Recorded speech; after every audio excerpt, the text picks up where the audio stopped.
Hi guys, welcome back to my vlog. ಇವತ್ತು day 3 of fitness. Chest workout ಮಾಡ್ತಾ ಇದ್ದೀನಿ. Starting warm up set ಇಂದ start ಮಾಡ್ತೀನಿ. ಏನೇನಿರುತ್ತೆ ಅಂತ ಕಂಟಿನ್ಯೂಸ್ ವಿಡಿಯೋ ನೋಡಿ. Thank you. ಕ್ಯಾಮ್ರಾ ವುಮೆನ್ ಒಬ್ರು ಇದ್ದಾರೆ ನನ್ನ ಜೊತೆಗೆ ಇವತ್ತು.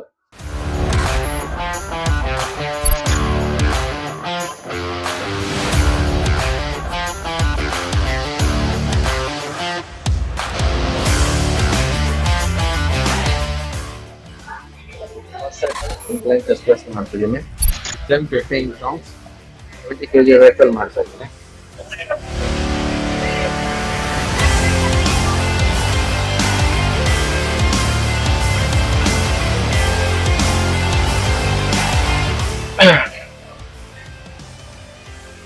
Incline chest press. ಸೊ ನಾವು ವರ್ಕೌಟ್ ಮಾಡುವಾಗ ಕಾನ್ಸಂಟ್ರೇಷನ್ ಕ್ಲೀನ್ ಇನ್ಕ್ಲೈನ್ ಮೇಲೆ ಇದ್ರೆ ತುಂಬಾ ಚೆನ್ನಾಗಿ ಪ್ರೆಷರ್ ಬೀಳುತ್ತೆ. ಪ್ರತಿಯೊಂದು ರೆಪ್ ಪ್ರತಿಯೊಂದು ಕೌಂಟು ಇಂಪಾರ್ಟೆಂಟ್ ಆಗುತ್ತೆ. ಸೊ ಎಕ್ಸಾಕ್ಟ್ ಮಾಡುವಾಗ ಎಕ್ಸಾಕ್ಟ್ಲಿ ನಮ್ಮ ಒಂದು ಇನ್ಕ್ಲೈನ್ ಚೆಸ್ಟ್ ಮೇಲೇ ಕಾನ್ಸಂಟ್ರೇಷನ್ ಇರಬೇಕು. ಮತ್ತೆ ಪ್ರತಿ ವರ್ಕೌಟ್ ಮಾಡುವಾಗ್ಲೂ ಕಂಟ್ರೋಲ್ಡ್ ರೆಪ್ ಇರಬೇಕು. ಅವಾಗ ನಿಮಗೆ ಮಸಲ್ ಫೈಬರ್ಸ್ ಎಲ್ಲ ಚೆನ್ನಾಗಿ ಬರುತ್ತೆ. Second variation dumbbell press, flat dumbbell press.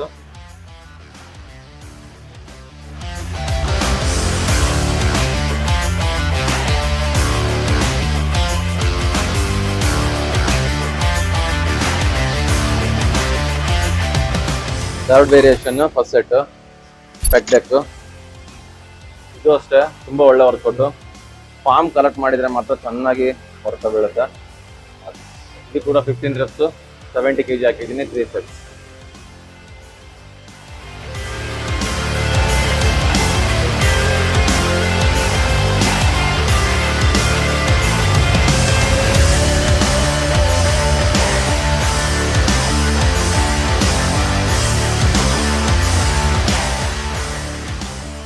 Incline dumbbell flies.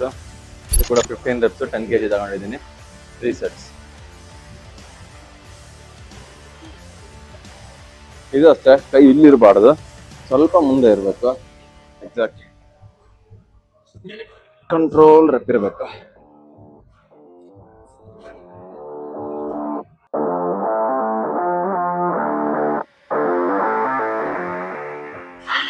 Last variation dumbbell pull over. ಇದನ್ನು ಕೂಡ ಫಾರ್ಮ್ ಕರೆಕ್ಟಾಗಿ ಮಾಡ್ಬೇಕು. ಡಂಬಲ್ ಪುಲ್ ಓವರ್ ಏನಕ್ಕೆ ಮಾಡ್ತೀವಿ ಅಂತಂದ್ರೆ, ನಾವೆಲ್ಲ ವರ್ಕೌಟ್ ಮಾಡಿರ್ತೀವಲ್ಲ ಚೆಸ್ಟ್, ಆ ಚೆಸ್ಟ್ ವರ್ಕೌಟ್ ಮಾಡಿದಾಗ ಎಲ್ಲ ಫುಲ್ ಬ್ಲಡ್ ಎಲ್ಲ ಒಂದು ಕಡೆ ಕ್ಲಾಟ್ ಆದಂಗೆ ಆಗಿರುತ್ತೆ. ಸೊ ಡಂಬಲ್ ಪುಲ್ ಓವರ್ ಮಾಡೋದ್ರಿಂದ ಕ್ಲೀನಾಗಿ ಬ್ಲಡ್ ಸರ್ಕ್ಯುಲೇಷನ್ ಚೆನ್ನಾಗಾಗುತ್ತೆ. ತುಂಬ ಜನ ಸ್ಕಿಪ್ ಮಾಡ್ತಾರೆ. ಡಂಬಲ್ ಪುಲ್ ಓವರ್ ಮಾಡಬೇಕು, ಒಳ್ಳೆಯದು. ಸ್ವಲ್ಪ ಫಾರ್ಮ್ ಸ್ವಲ್ಪ ಕರೆಕ್ಷನ್ ಐತೆ, ಅದನ್ನು ನೋಡಿ ಹೆಂಗೆ ಮಾಡ್ತೀನಿ ಹೇಗೆ ಅಂತ.